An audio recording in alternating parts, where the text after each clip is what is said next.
Hello, you beautiful people. I'm your host for today's Game Room segment, Jaden Woods, and today I'm going to be bringing you all a new segment, Small Game Spotlight. This series will highlight small, new, and soon-to-be released games that I found while scrolling through Steam. First up, we have an incredible game that has been at the forefront of my mind since I found it just a couple days ago, Codex Lost. Codex Lost is described by the devs as a Souls-like game, which is something that I've been searching for ever since I finished Elden Ring. Since the game was just released as a demo and I had never heard of it beforehand, I went into this with pretty low expectations. However, I was very quickly blown away.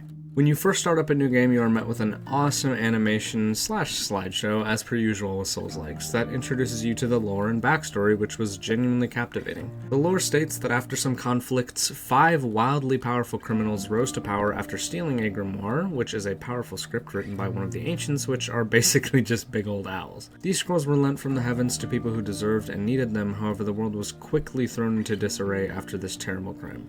You, known as a curator, are sent to collect all of them and return them to their rightful owners. Now, with that out of the way, I want to get into the actual gameplay. When you start a new game, you have to pick from one of 4 classes, each of which come with different abilities, pros, and cons. For example, the Lightning class, which I chose, targets stamina, allowing for riposte animations more often. Regardless of what class you pick, however, you start with 3 different attacks, all with different purposes. For every class, you have your normal close range attack, which takes no mana. For the Lightning class specifically, however, you have your long range attack, which is throwing a lightning bolt, and your AoE attack, which is a thunderbolt that comes down. You also have a shield and a compass.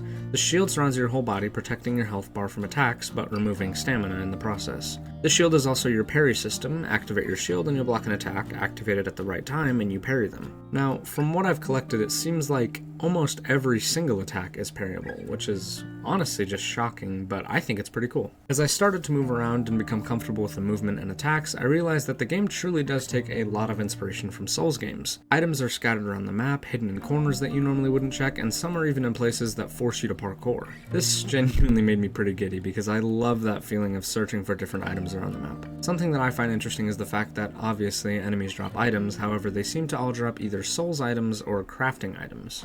These crafting items, unlike in Elden Ring, are actually important and seem to be the only way that you can unlock new spells. These new spells are basically necessary for early game if you choose the Lightning class due to the fact that enemies made of stone will not take damage from anything electric. To clarify, 2 of the first 3 bosses are made of stone. Don't worry, however, that will be clarified to the players when the full game drops. As I played through the game, murdering villagers and destroying all of their furniture, I began to really enjoy myself. It was truly like playing one of the old Souls games for the first time. I love, and I'm sure that anybody else who has played a Souls game before will love, the fact that I have to grind going through the same area repeatedly to level up. I shouldn't feel like everything is handed to me. I should feel like I need to either get really good or grind to get past an area. The game focuses heavily on resource management and, according to the developer, is meant to make the player make decisions wisely, as a great wizard should, of course. Overall, I can't give the game a final rating due to the fact that it's still in the development process, but I can say that I have thoroughly enjoyed the time that I've spent on it so far. I hope that you check it out because I guarantee that if you go into it with a good mindset, you'll find yourself enjoying it just as much as I did. Thank you so much for watching. I've been Jaden Woods, and I hope you have a wonderful day.